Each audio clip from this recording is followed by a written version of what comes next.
All right, and our last big activity that we're going to do is a game of this or that. So there are 25 different this or that variations to just go through.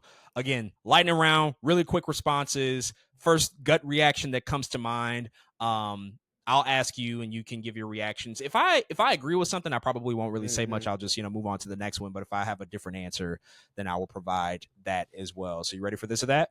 Let's do it. All right, Avengers: Infinity War or Avengers: Endgame? Infinity War, for sure. Shang-Chi's bus fight or Cap's elevator fight from Winter Soldier? Shang-Chi's bus fight. It's really good. I know. It's a hard one. It's a really hard one. I love them both. I'm gonna go with the elevator fight. Yeah. Just crazy close quarters combat. It is. Cap wielding Mjolnir from Endgame or Bring Me Thanos from Thor and Infinity War? Cap wielding Mjolnir. It was built up a little bit better. I loved it. I'm gonna say Bring Me Thanos from Infinity War. Just the Okay. constant losing, and then having the one shred of hope. Incredible moment, incredible payoff with Thor. X2 or X-Men Days of Future Past? Lord have mercy. What a crazy question to ask somebody. I'm gonna go X2. And my specific reason, honestly, is Nightcrawler. I ain't gonna lie to you.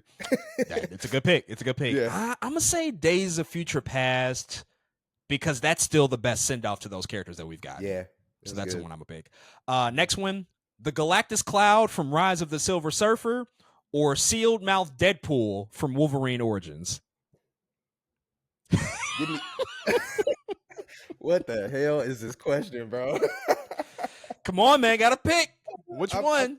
Sealed Mouth Deadpool. They both pissed me off, but that cloud was like a different level of like y'all can't be serious here, man. Y'all can't be. Both missed the mark tremendously, but I agree. Just like whoa. Galactus Cloud, like what the hell is that even? So I gotta agree. Sealed Mouth Deadpool. Next one. Nightcrawler attacks the White House from X2 or Quicksilver's time in a bottle scene from Days of the Future Past? You keep asking all these mutant questions to me. I'm gonna go Quicksilver though. I am as much as I love the opening Nightcrawler scene. That time in the bottle scene, the first time I seen it was like, whoa, this is really cool. Like I just love the production behind it. Yeah, it's really dope to me. I like it. I agree. I that one edges it out just a bit. Avengers Tower or Avengers Compound? Avengers Tower, I think. Yeah. More iconic. I feel like it's just more iconic, you know? Yeah, we haven't even really spent time in the compound either. Not much. For real. Yeah, Avengers Tower it's just middle of freaking New York. This is a tower. It's really cool. Yeah, I like Avengers Tower. Yeah, it just really matches that skyline, and it's been integral to the story quite a bit. Battle of New York, Endgame, they go back to it, so I agree. They destroyed the compound too; it doesn't even exist at this point. Xavier's death in X-Men: The Last Stand or his death in Multiverse of Madness? Lord Jesus, like which one's more gnarly? Like, however you interpret it. His death in Logan. No, let's do. I'm gonna go with his death and dang, bro. I'm gonna go with Multiverse of Madness. Last Stand was like, what are we doing? Or like, what is happening? Multiverse of Madness was like, damn. It was like, oh yeah, I like my reaction better to the Multiverse of Madness death than I do my reaction to the Last Stand. At the time, Last Stand, I was like, I think I was a little confused in Last Stand. I would pick Multiverse of Madness as well. Only because they undid his death in The Last Stand in the very same movie, in the post-credit scene. They said, like, oh no, he's alive. He's back. So I would pick Multiverse of Madness too. WandaVision or Loki Season 1? Ooh, that's a good one. I'm going WandaVision. I think I am going to WandaVision. It was just so different. It was. I agree. Both had a couple of moments that dipped off. The ending of WandaVision in particular, but just much more creative liberties and freedom and exploration in WandaVision than even Loki. And I love Loki Season 1, but I think WandaVision is the right answer. Shang-Chi versus Wenwu from Shang-Chi and the Legend of the Ten Rings, or Cap and Bucky versus Iron Man from Civil War? Oh, Cap versus Bucky, bro. It was Whoa, that fight was crazy. It was just really cool to watch, man. I loved, man. They was whooping ass. It was crazy. Yeah, that's my pick. I'm picking Shang-Chi versus Wenwu. I That's a think I good just like point. That's a I good just like pick. the fight better. They're both very personal. That's why I pitted them against each other. They're Hmm. very personal fights that build up over the course of the movie. Cap and Bucky double teaming Iron Man, not my favorite moment. It's emotional and impactful, but I'm gonna say Shang-Chi and Wenwu. Plus, like wuxia martial arts stuff in the MCU we hadn't seen Yeah, before. true. Wakanda Forever or Avengers Assemble. Avengers Assemble. I think. Really? Okay. Yeah, surprisingly, it's just still more iconic at this point. Hmm. I think. It's actually potential for Wakanda Forever to be my pick, but I think it needs more time. I really do. I think something about it just needs more time. I think I agree. I think that's right. I think I agree. Jared Leto is Morbius or Dakota Johnson is Madam Web. Bruh, neither. Neither. Let's just throw them all out the window. I'm honestly though, I'm gonna go Dakota Johnson as Madam Web because I think she knew exactly what the fuck she was doing. Like I think she when you watch it, it's like you know exactly what you're in. I think, and yeah, I'm gonna go Madam Web, bro. I agree. It's not Morbin time over here. Hell no. I think searching for spiders in the jungle and the iconic line delivery from Dakota Johnson. It'll have a shelf life. I'll just say that. Next one, Awesome Mix Volume 1 or Awesome Mix Volume 2. Ooh, they both are so good. Awesome Mix Volume 1 had Hooked on a Feeling, Spirit in the Sky, Go All the Way, Moon Age Daydream, Ooh, I Want You Back, Ooh, I'm Not in Love, Ain't No Mountain High Enough, oh my God, Lord have mercy. And then Awesome Mix Volume 2 had Mr. Blue Sky, Bring It On Home to Me, My Sweet Lord, Brandy, Wham. I'm gonna go one. I'm gonna go one. Volume 1. One is more iconic songs, I would say. I like 2 better though. I think 2 Yeah. has better deep cuts. ELO is in there, Parliament's in there. Parliament, that flashlight, Yeah, oh my a lot of good God. stuff. I just and I think Volume Two's soundtrack meshes with the story more so than Volume One. Like it's very integral to the Very good point. story. So I'm gonna go Mhm. Volume Two. I like it. On the video game side of things, Marvel's Spider-Man or Marvel's Spider-Man 2. Talking about the PS4, PS5 video games here. I'm gonna go Marvel Spider-Man 2. I think I do. I'm gonna go Spider-Man 2. Yeah, it Okay. was something about the miles of it all. I really enjoyed and appreciated. But it was like, oh, I can be both. Hell yeah, it's something about it that I enjoyed for sure. So I'm gonna go 2. I'm gonna say the first one. Blueprint set the stage, Yeah, created a whole new dynamic system of how to play with Spider-Man in video games, and I think better villains overall. I'd I would agree. say I'd a better agree. rogues gallery in that film. We got Sinister Six in like the first game. It was crazy. Winter Soldier or Civil War? Winter Soldier. Agreed. Asgard or the TVA? Damn. Because the TVA is pretty freaking cool. Like, oh, man, the reason this is so hard is the production on both films are fire. Like, they make Asgard look really cool, man. I'm, oof, I'm gonna go Asgard. Actually, I am. I love the TVA. It's cool, but I don't want to be there. I'm gonna go Asgard. Want to be there. That's a really good point. You do not want to end up in the fucking TVA at all. I'm gonna pick the TVA. It just visually looks cool, the retro It futuristic does. stuff. It's hella tight. It's Just really hella dope tight. stuff. So I'm gonna pick the TVA for that one. Next one: Topher Grace's Venom or Famke Jensen's Dark Phoenix. Famke is Dark Phoenix. I think.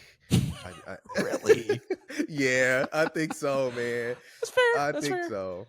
Yeah, they're both Hmm. pretty bad. Both third film villains that were very poorly mismanaged. They just missed the mark. Yeah, I agree. Yeah, Topher Grace's Venom just not great Yeah, casting I at like all. I like how Famke's Dark Phoenix was like actually just like killing people. That shit was tight. That's true. It was like, oh, you're serious. You out here. So yeah, Good I'm gonna point. go with that. It's clobbering time or Hulk smash. It's clobbering time. A line, but the the nerds are gonna erupt in Fantastic Four when they hear it, and I'm one of them. Yeah, it's clobbering time for sure. Yeah, I agree. I can't wait for that moment in this new movie.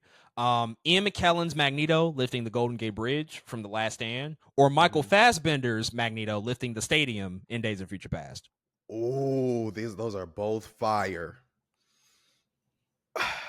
Oh, those are both fire. I'm gonna go Michael Fassbender. I think lifting the stadium. I am, and I feel like past me would have picked the bridge, but nah, lifting the stadium was pretty crazy, man. It was just so much better in the story than lifting the Golden Gate Bridge was. It just made more sense. So yeah, I'm gonna go Mike Fassbender. I agree. It's definitely better story wise. I'm gonna pick the Golden Gate Bridge though, just because we had not seen anything like It that. was crazy. It It was was the nuts. first time you really saw Magneto's powers in live action, and I was just like, oh yeah, this guy is Omega level mutant, not to be fucked with. Edward Norton as Bruce Banner or Terrence Howard as Colonel James Rhodes. This is so funny. I'm gonna go. I'm gonna go Ed Norton. Ed Norton, no, Bruce Banner. I think, man. I'm gonna go Ed Norton. He brought some cool stuff to the character. Terrence Howard. There was something about his roadie that was fun though. Like that was like, oh, you're having a good time playing this role. Something, yeah. So I really like Terrence Howard too. But I'm gonna go Ed Norton though. Ed Norton was cool. Ed Norton was cool.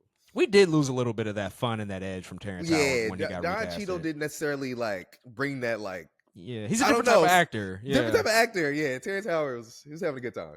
I agree. I'm gonna pick Edward Norton as Bruce Banner. Have you seen these Terrence Howard videos? Dude is on some other shit these days. I don't know Yeah, what's going on, but he's I deep in his yeah. science bag. I can't explain it. Hulk versus Hulkbuster from Avengers: Age of Ultron, or Thor versus Hulk from Ragnarok. Ooh. Thor versus Hulk, I think, is a better fight. Yeah, I'm just go Thor versus Hulk. I think Hulk versus Hulkbuster was really cool though too, but it was like, what's happening? Yeah, I'm gonna go Thor versus Hulk. I'm gonna go Thor versus Hulk. Thor versus Hulk. I'm picking Hulk versus Hulkbuster. Age of Yeah, Ultron. Not great that they leveled a South American or South African city, but it was pretty epic to see it was Hulk epic. Buster for the first time in live action, and Hulk really like raging out and just going crazy. So I'm gonna pick that Hmm. one. Battle of New York from Avengers 1 or Battle at Avengers Compound from Endgame. Battle of New York still actually, I think. I really do. I think I'm gonna go with that. I Mhm. agree. I still think that's the best overall fight in MCU history. Nothing I nothing think really quite so. like it. Just very Yeah. dynamic, very very influential for the action standpoint. Team Cap or Team Iron Man? I am. It's always so hard, man, because Iron Man got Spider Man and Black Panther, and it's not fair that they're over there. Of course, otherwise I'd be Team Cap, but I'm Team Iron Man because of those reasons. They got Black Panther and Spider Man, man. I can't. I can't. I gotta go Team Iron Man. They're pretty loaded. I'm picking Team Cap. Philosophically, I'm a big Team Cap from that Yeah, standpoint. I agree philosophically for sure. Spider-Man 2 or Spider-Man No Way Home? Why would you do that to me? Why would you do that to me? I am going to go with Spider-Man 2. Wow, that was hard to say out loud because I don't even know if I believe myself, but I'm gonna go with Spider-Man 2. It's just such a good movie, man. Just to me, a perfect Spider-Man film through and through. I really love Spider-Man 2. I do. Love Spider-Man 2 for Spider-Man me as well, and I think it's aged fantastically. 2. Still It holds up, did. and you can It still stand it did. toe to toe with You any of these movies to this day.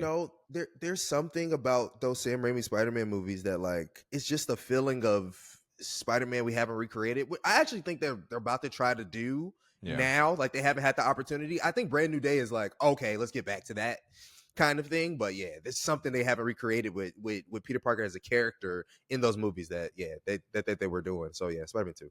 totally. Last but not least, Robert Downey Jr. as Iron Man or Hugh Jackman as Wolverine. Wow. Probably the two most important castings in 21st century Hollywood we're talking about here. Very, You could very. write a book on this. Oh yeah, there have been books. It's very, very pivotal. There's been much literature written about just the importance of what these two men have brought to these respective franchises for sure. So it's not an easy one. It's not an easy one at all. Um, but I either surprisingly or unsurprisingly, I I'm gonna go with Robert Downey Jr.'s Iron Man. I am. It's a different beast than Behemoth. I love Hugh Jackman, what he's done for Wolverine. I can sing his praises all day long. But Robert Downey Jr., man, he really kicked off this thing, and it's just created a different beast than that was ever created. Like this is different. He's such a beast that they were like, we have to make him Doctor Doom. You know what I'm saying? Like he's like that. So I'm gonna go Robert Downey Jr.'s Iron Man. I am. Yeah, that's fair. There's really no wrong answer here. I'm gonna pick Hugh Jackman as Wolverine, because I think Hugh Jackman had much less to work with than Robert Downey Mm-hmm. Jr. had.